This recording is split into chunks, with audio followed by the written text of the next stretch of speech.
আচ্ছা ঠিক আছে, তো তোমরা থাম্বনেল দেখেও বুঝে গেছো। আর আমি তোমাদের নর্মালি একটা কথা বলে দিই, তোমরা কি জানো যে বায়োলজিতে 2 থেকে 3টা এমসিকিউ এমন থাকে যেটা হচ্ছে অঙ্ক। স্যার এরকম তো আজব লাগলো যে বায়োলজিতে আবার অঙ্ক কী করে থাকে, যারা পড়াশোনা করেছে তারা খুব ভালো করে জানে। তোমরা যখন এবিটিএস সলভ করছিলে প্রতিটা সেটে 3টা মতো অঙ্ক ছিল। এর মানে তোমরা কি বুঝতে পারছো যে যদি আমরা ওই অঙ্কগুলো শিখে যাই তাহলে কিন্তু আমরা কিন্তু নাম্বারটা পেয়ে যাবো 3 মার্ক। আর হচ্ছে এটা এমসিকিউ, তো সেই 3 মার্কও আমাদের জন্য অনেক মনে হবে। ওকে, এখন ওগুলোকে এরকম মনে হবে। প্রবলেম কখন হবে জানো তো বাবু, যখন তোমরা মেডিকেলের মতো এক্সাম দিবে না, তখন দেখবে যে 3টা এমসিকিউ এর মূল্য কী। এখন তোমাদের মনে হচ্ছে যে স্যার 3 নম্বর আমাদের কী হবে, আমরা তো 30-এ 35-এ 3 কমে গেলে কত 32, কিন্তু যখন এন্ট্রান্স দিতে যাবে ওই 3টার জন্য যদি 3টা রং হয়ে যায় বা ছেড়ে আসো, নেগেটিভ মার্কিং আছে, তো ওগুলো প্রথম পরে বুঝতে পারবে। তো চলো, তোমরা থাম্বনেল দেখে নিয়েছো না যে বায়োলজিতে কী আসে, অঙ্ক আসে। ওকে, অনেকে আবার কি বায়োলজিতে অঙ্ক, কী অঙ্ক, দেখো তোমাদের 12-এ বায়োলজিতে অঙ্ক থাকে হার্ডি ইউনিভার্ক প্রিন্সিপাল, কিন্তু যখন ওটা মাস্টার ইয়েতে এমএসসিতে ওটা কিন্তু খুবই টাফ একটা। ওকে, তোমাদের আরও লটকা ভোল্টেরা মডেল আছে, হার্ডি ইউনিভার্ক আছে, এগুলো কিন্তু উঁচু ক্লাসে তোমরা পড়বে, গ্রাজুয়েশন মাস্টার ডিগ্রিতে পড়বে। কিন্তু তোমাদের 12-এর যে অঙ্কগুলো আছে না পুরো বাচ্চার মতো। ওকে, এই অঙ্কগুলো একটা নর্মাল জিনিস আছে। ওকে, তোমরা যদি 2-4টা অঙ্ক শিখে যাও তাহলে 3 নম্বর পেয়ে যাবে। তো আমি তোমাদের জন্য বেছে বেছে যে 3টা অধ্যায় থেকে অঙ্ক আসবে আমি জানি খুব ভালো করে, সেটা তোমরাও জানো। একটা হচ্ছে সপুষ্পক উদ্ভিদের জনন থেকে থাকবে তোমার ষষ্ঠ নিউক্লিয়াস ক্রোমোজোমের উপর, আরেকটা তোমার এডিনিন গুয়ানিন থাইমিন মানে 4 গ্রাফের রুল থেকে একটা অঙ্ক থাকবে, আরেকটা হচ্ছে হার্ডি ইউনিভার্ক থেকে অঙ্ক থাকবে, আর পেডিগ্রি অ্যানালাইসিস একটা থাকবে। এইটা তো টোটাল থাকলে ব্লাড গ্রুপিংয়ের অঙ্ক থাকতে পারে। তো এই কয়েকটা জিনিস যদি তোমরা শিখে যাও তাহলে কিন্তু তোমাদের কিন্তু এখান থেকে 3 নাম্বার কেউ আটকাতে পারবে না। তো বায়োচেম্পের তরফ থেকে ওই 3 নাম্বার তোমাদের জন্য আমি নিয়ে এসেছি। ওকে, এই 10টা অঙ্ক তোমাদের করিয়ে দিব, এখানে পিপিটি দেখিয়ে দিব সাইডে। ওকে, তোমরা পিপিটি দেখতে পাচ্ছ, পিপিটিতে এখানে দেখিয়ে দিব, আর তোমাদের কি করবো যে পুরো সলিউশনটা করিয়ে দিব।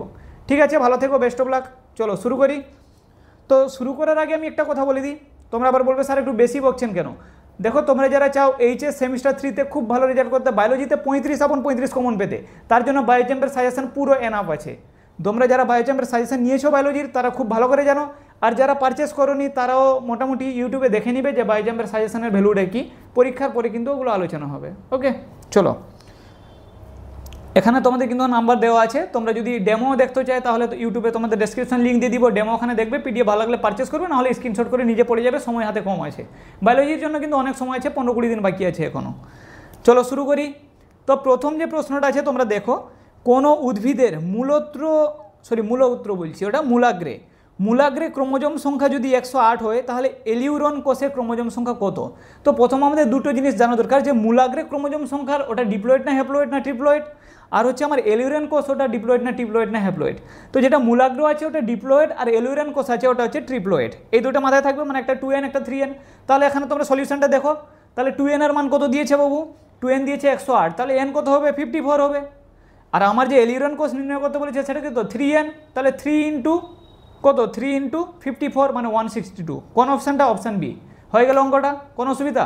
চলো পরে একটা প্রশ্ন দিয়েছে দেখো, একটি গুপ্তবীজী উদ্ভিদের রেণু মাতৃকোষের ক্রোমোজোম সংখ্যা 38, শস্য কোষের ক্রোমোজোম সংখ্যা কত।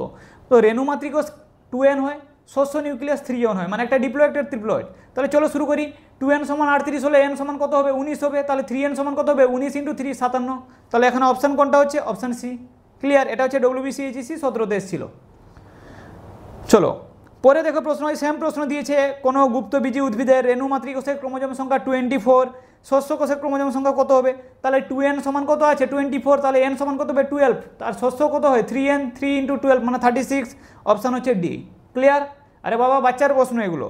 চলো আরেকটা এখানে ভালো প্রশ্ন দিয়েছে এই অধ্যায় থেকে, একটি মনোস্পার্মিক ব্যক্তবীজী উদ্ভিদের রেণু মাতৃকোষের ক্রোমোজোম সংখ্যা 24। স্যার মনোস্পার্মিক মানে কি, মনো মানে সিঙ্গেল, ওকে, মানে যত হবে হ্যাপ্লয়েড, মনোস্পার্মিক মানে হ্যাপ্লয়েড শস্য।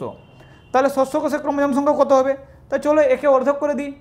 যখন সে রেণু মাতৃকোষ আছে 2n, আর হচ্ছে একে বলেছে যে শস্য কোষ কত হবে, মনোস্পার্মিক মানে হ্যাপ্লয়েড হতে হবে, তাহলে n/2 মানে কত হবে 12।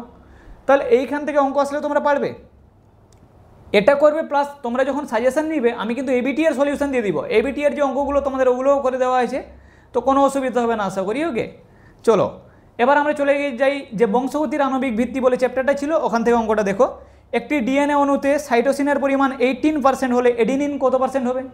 তো নর্মালি 4 গ্রাফ কী বলে, আমরা নর্মালি কী জানি দেখো, বক্সে দেখিয়ে দিয়েছি, এডিনিন আর থাইমিন ডবল বন্ড করে, গুয়ানিন আর সাইটোসিন ট্রিপল বন্ড করে। এটা তো নর্মালি আমরা জানি না, জানো না,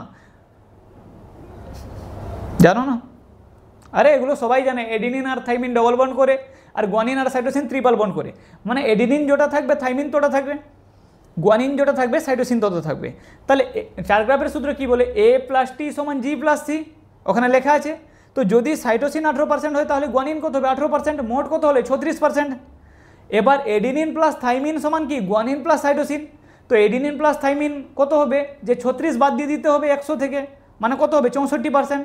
তো 64-র মধ্যে এডিনিন কত হবে আর থাইমিন কত হবে, অর্ধেক অর্ধেক হবে। তাহলে এটা 32 সেটা 32, অপশান কোনটা হবে, অপশান বি। ক্লিয়ার, বুঝে গেছো? না বুঝতে পারলে স্ক্রিনশট করবে, আরামসে বুঝতে পারবে। তোমরা এখন বাচ্চা নয়, তোমাদের এগুলো নলেজ অনেক আছে। তোমরা ম্যাথের মতো বড় বড় ক্যালকুলেশন, ফিজিক্সের এত বড় বড় অঙ্ক সলভ করে দিচ্ছে না, বায়োলজিগুলো চুটকিতে সলভ করে দিবে। ওকে চলো পরের আবার প্রশ্ন 4 গ্রাফের দিয়েছে। 4 গ্রাফের সূত্র অনুযায়ী কোনো ডিএনএর মধ্যে যদি গুয়ানিন 17% থাকে, এডিনিন যদি 33% থাকে, তাহলে সাইটোসিন কত থাকবে? ভাই নর্মালি আমরা জানি কি A + T = G + C, এটা তো 4 গ্রাফ দাদা বলে গিয়েছিল।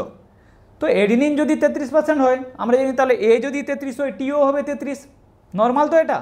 চলো, আর গুয়ানিন যদি 17 হয় সাইটোসিন কত হবে 17, তাহলে অঙ্কের প্রশ্নের মধ্যে উত্তর আছে 17%। ওকে আচ্ছা, এবার কিন্তু একটু কঠিনের দিকে যাই। ওই কঠিনটা হচ্ছে তোমাদের সব থেকে ইজি লাগবে, সেটা হচ্ছে কি আমার হার্ডি-ওয়েনবার্গের সূত্র। এবার হার্ডি-ওয়েনবার্গের প্রিন্সিপাল কি বলে, P + Q = 1 হয়, মানে দুটোর ফ্রিকোয়েন্সি 1-এর থেকে কম হবে। P + Q মিলে 1 হবে, মানে P এর ফ্রিকোয়েন্সি 1-এর থেকে কম হবে, Q এরও 1-এর থেকে কম হবে। গ্রেটার দেন 1 হবে না, ইকুয়াল টু 1 হতে পারে, কিন্তু লেস দেন 1 হবে। ওকে, আরেকটা জিনিস কি, P² + 2PQ + Q² = 1, মানে ওই যে A + B এর হোল স্কোয়ারের সূত্র যেটা ছিল না, বর্গের সূত্র, ওইরকম P + Q হোল স্কোয়ার = 1, মানে P² + 2PQ + Q² = 1। তো এখান থেকে অঙ্ক কি থাকবে দেখো, ফ্রিকোয়েন্সি নির্ণয় করতে থাকবে। তো এখানে অঙ্কটা তোমরা দেখতে পাচ্ছ, সমস্যা 4 বলে লেখা আছে। কোনো একটি পপুলেশনের 3টি জিনোটাইপিক ফ্রিকোয়েন্সি দিয়েছে, যে BB মানে capital B capital B, capital B small b আর small b small b। Capital B 22%, capital B small b 62% আর স্মল b 16% দিয়েছে। তো ক্যাপিটাল বি আর স্মল বির ফ্রিকোয়েন্সি কত হবে? তো নর্মালি আমি ক্যাপিটাল বির ফ্রিকোয়েন্সি নির্ণয় করি। কোনো যদি এখানে আমি ক্যাপিটাল বি আছে, তোমাদের ক্ষেত্রে ক্যাপিটাল এও থাকতে পারে, ওখানে এরকম থাকবে, বা পিপিও থাকতে পারে।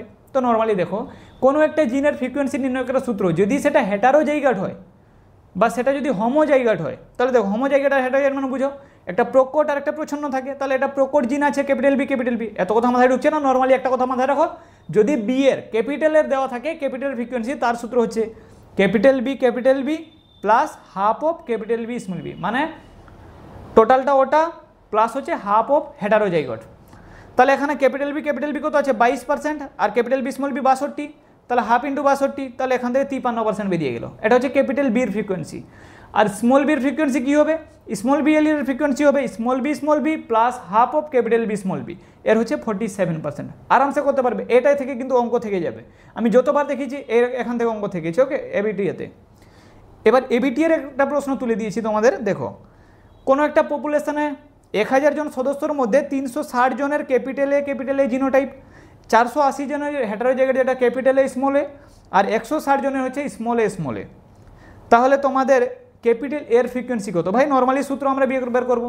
প্রথম আমরা ক্যাপিটাল এ কত আছে 360, কতর মধ্যে 1000-এর মধ্যে, তাহলে এর কত হচ্ছে ফ্রিকোয়েন্সি 0.36। আর ক্যাপিটাল এ স্মল এ কত হচ্ছে 480/1000, মানে 0.48। তো ক্যাপিটাল এর ফ্রিকোয়েন্সি কত হবে, capital A plus half of capital A small A, মানে 0.36 প্লাস হাফ অফ 0.48, মানে কত হচ্ছে 0.6। পারবে আরামসে? অঙ্কটা বুঝতে পেরেছো বাবু? আর যদি এখানে স্মলের ফ্রিকোয়েন্সি বের করতে বলতো, তাহলে আমাকে কি Q² বের করতে হবে, মানে স্মল এ যেটা হচ্ছে 160/1000, ওখান থেকে ওর বেরোবে 0.16, তার ফ্রিকোয়েন্সি আরামসে বের করতে পারবো স্মল ও plus half of capital A small A. Okay চলো, ওটা 0.4 বেরোবে, কারণ একটা 0.6 বেরোলে আর একটা 0.4 হবে, কারণ দুটোর ফ্রিকোয়েন্সি মিলে হয় 1, P + Q = 1। ওকে চলো, লাস্ট একটা অঙ্ক, কঠিন অঙ্ক দেখিয়ে দিই তোমাদের। কার অঙ্ক? হার্ডি-ওয়েনবার্গের। কোনো একটি পপুলেশনের এলিল ক্যাপিটাল আর স্মল এর ফ্রিকোয়েন্সি দিয়ে দিয়েছে কি 0.7 আর 0.3, বলেছিলাম কি দুটো মিলে 1 হবে, হার্ডি-ওয়েনবার্গ দাদা বলে গিয়েছে।